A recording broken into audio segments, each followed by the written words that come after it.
Cultivate curiosity. Set up a quality question club for your classroom. Hi, I'm Todd Mills. After teaching for 20 years, I decided to expand my learning through earning a master's in innovative learning through Touro University. To briefly share what I've learned, I will guide you through the capstone website I created for this program. To get into the right mindset, let's start here. What if you could help your students ask questions? Really good questions. Maybe even quality questions. How can we cultivate curiosity and quality questions in our Why classrooms? do you have a big garden? Why are these flowers blue and have lots of? Why are these plants so viney? Why do some flowers have seeds? Why do children ask why? Why do they stop? How can we educators cultivate curiosity in the classroom? How can we encourage students to ask better questions? How, then, can we create an environment that embraces and rewards the questioner? The desert in the summer looks like a dead land, yet, when the rain returns, there's an explosion of color.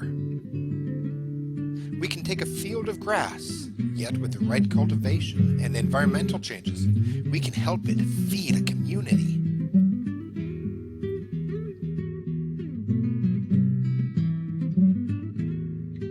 By creating the right environment in the classroom and feeding student desire to share their inherent curiosity, we can enhance student questions. That's what we do.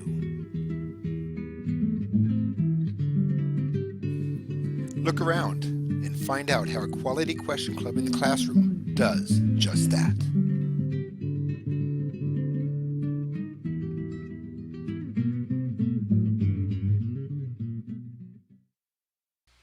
Why quality questions?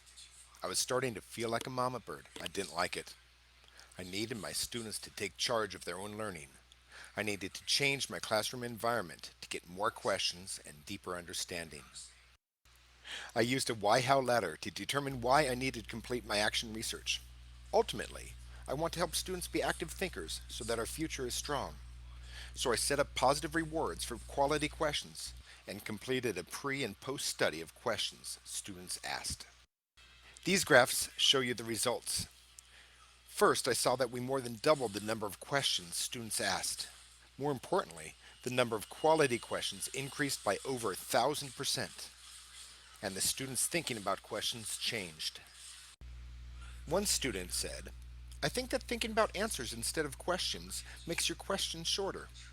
Thinking about the question you want to ask instead will make you think, oh wait, I think I can go more in depth by. Moving toward the capstone project, I knew this was more than PBL and STEM. It was a way of incentivizing questions and finding a way to help teachers change their environment.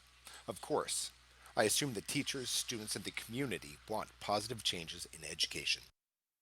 How can you do this? I've included the how part of my why how ladder here. Creating a rubric of what quality questions are for your classroom is key to teaching your students' expectations so that they can rise up to them. Make it fit your classroom. Trying to make this project comprehensive, I've included requests for donation examples and ideas to keep track of student questions and incentives. Finally, I've included examples of Google Forms to get student reflections on the program and their own learning. From these forms, I've learned that tea is a great incentive for two-thirds of my students, and in the future, fidget spinners, music, and comfy chairs may do the trick. As I look to the future while examining this journey, I am reminded of my why. I no longer want to help my students seek knowledge. They can look up their own facts. I want to help my students seek wisdom to help with their own decision making. Not, how fast does a hummingbird flap its wings, but how can we study this hummingbird to help ourselves, our community, and our world? Moving forward and thinking of future action research, I want to know, is there a statistical difference in numbers of questions asked based on gender or ethnicity? If there is, could I discover a reason why using Dervin's sense-making methodology? Some final thoughts. Recently, my wife asked, how do you know how to do that? My answer was quite simple. I learned it through this program, with the support and encouragement of my professors and fellow students. Thank you, Tour University, my professors, and my cohort members for helping me become a better teacher.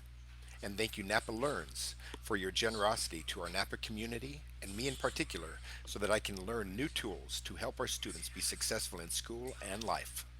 Now, I am ready to teach.